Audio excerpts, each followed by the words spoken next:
नदी के किनारे एक बड़े जामुन के पेड़ पर एक बंदर रहता था। उस पेड़ पर बेहद मीठे जामुन लगते थे। एक दिन एक मगरमच्छ खाना तलाशते हुए नदी के किनारे उस पेड़ के पास आ पहुंचा। बंदर ने उससे पूछा, तुम यहाँ क्यों आए हो दोस्त? मगरमच्छ ने बताया कि वह भूखा है और खाना ढूंढ रहा है। बंदर ने उसे पेड़ के मीठे जामुन के बारे में बताया और कुछ जामुन उसे खाने के लिए दिए। इस तरह बंदर और मगरमच्छ के बीच दोस्ती हो गई। बंदर रोजाना मगरमच्छ को जामुन खिलाने लगा और मगरमच्छ भी खुश होकर घर लौट जाता। कुछ दिनों बाद मगरमच्छ ने कुछ जामुन अपनी पत्नी को भी खिलाए।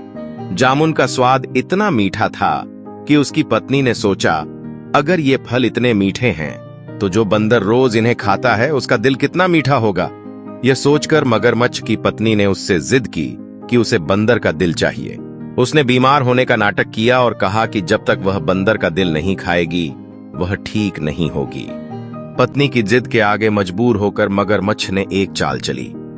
उसने बंदर से कहा, मित्र, मेरी पत्नी यानी तुम्हारी भाभी तुमसे मिलना चाहती है। चलो मेरे साथ चलो। बंदर ने कहा, लेकिन मैं नदी में कैसे जाऊंगा?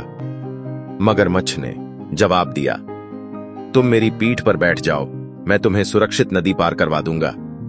बंदर ने अपने मित्र की बात पर भरोसा किया और उसकी पीठ पर बैठ गया।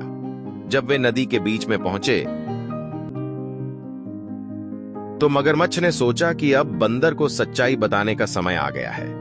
उसने कहा, मित्र, मेरी पत्नी तुम्हारा दिल खाना चाहती है, इसलिए मैं तुम्हें अपने घर ले जा रहा हूं। यह सुनकर बंदर का दिल टूट गया, लेकिन उसने घबराने की बजाय होशियारी से काम लिया। उसने मगरमच्छ से कहा, अरे मेरे प्यारे मित्र,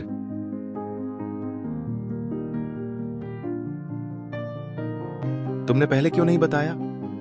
मेरा दिल तो मैं जामुन के पेड़ पर छोड़ आया हूं। चलो जल्दी से वापस चलो, ताकि मैं अपना दिल ले आऊं और तुम्हारी पत्नी को खुश कर सकूं।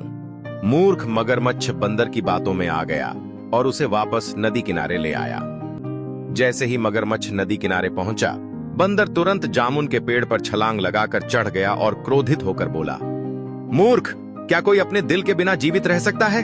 अब जा, हमारी दोस्ती खत्म। सीख। इस कहानी से यह सीख मिलती है कि मुसीबत के समय धैर्य रखना चाहिए और अपनी समझदारी से काम लेना चाहिए।